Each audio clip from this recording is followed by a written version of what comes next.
From issues with the Postal Service to the ongoing crisis at the border, our local U.S. House representative has been very busy of late. He's been able to carve out a few minutes for us today. Joining us live from Washington, Representative Michael McCaul. Thank you so much for being here, Representative.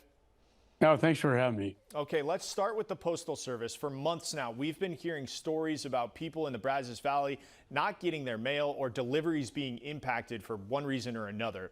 And within the last couple of weeks, one of your colleagues, Representative Al Green from the Houston area, spoke out about the issues his constituents are facing. So what are you being told is the problem, and are there ways to fix it?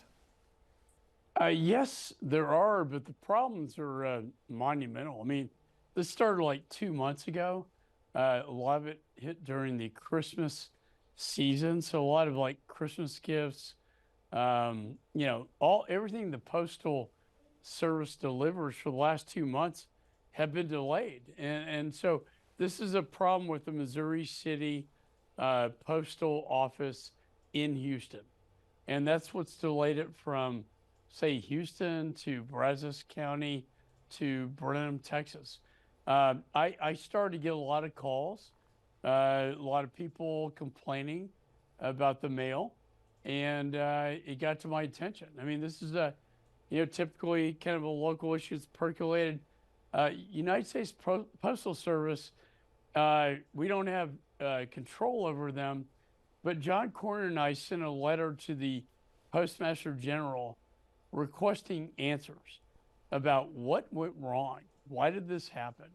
And, the fact is they decided to implement this sort of technology, if you will, without human beings, and it backfired. It didn't work. I'm all for technology if it works, but in this case, it did not. And so we need to fix the system and do not implement the technology until it's ready. So can we expect to see any action beyond calls for accountability or what you were talking about there with the technology?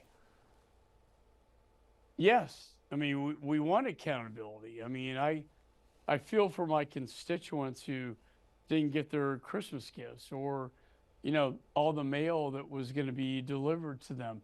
A&M, the students have their own post office, right? But there are residents in College Station that are not students, and they had to go to the post office, at the university to get their mail. So we're fixing this right now. They have made changes. They stopped the technology. They're adding humans to the system to improve the performance of the mail, and then we'll take a look at the technology. Let's turn our attention to the U.S.-Mexico border. You recently visited the area, and yesterday governors from about a dozen states joined Greg Abbott for a press conference. Also on Sunday, the Senate put forward legislation to address some of those issues at the border, but some of your colleagues in the House say they're not even going to vote on it if it makes it to your chamber. So what is your reaction to the proposed legislation from the Senate? Well, we just received their legislation. We're still looking at it, but I will tell you, it does not include major reforms to political asylum, like Remain in Mexico, that I think worked under the prior administration. And let's not forget the president could reinstitute the executive orders he rescinded in the prior administration to change all of this. So we're looking at this bill. I'm all for, trying to get things done in Washington, but I don't think it's being met with a very warm reception. I don't know if it's even going to pass the Senate, to be honest with you.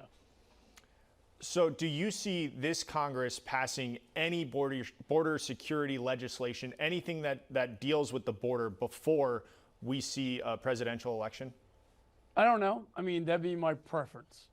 I chaired Homeland Security. I'd love to get good things done. But the fact is, there are so many laws on the books right now. And I'll give you a good example. Remain in Mexico was a 30-year-old statute that the Trump administration used to implement Remain in Mexico. What does that mean? That means when you're detained in the United States, you're removed to Mexico pending your asylum claims. Therefore, you're not released into the United States. Very simple. This bill, as I understand it, does not do that at all. In fact, with USCIS, it takes the prosecutor and the judge out of the system, and it puts people directly into a guest worker program or onto some security system. I don't think it's going to stop the flow.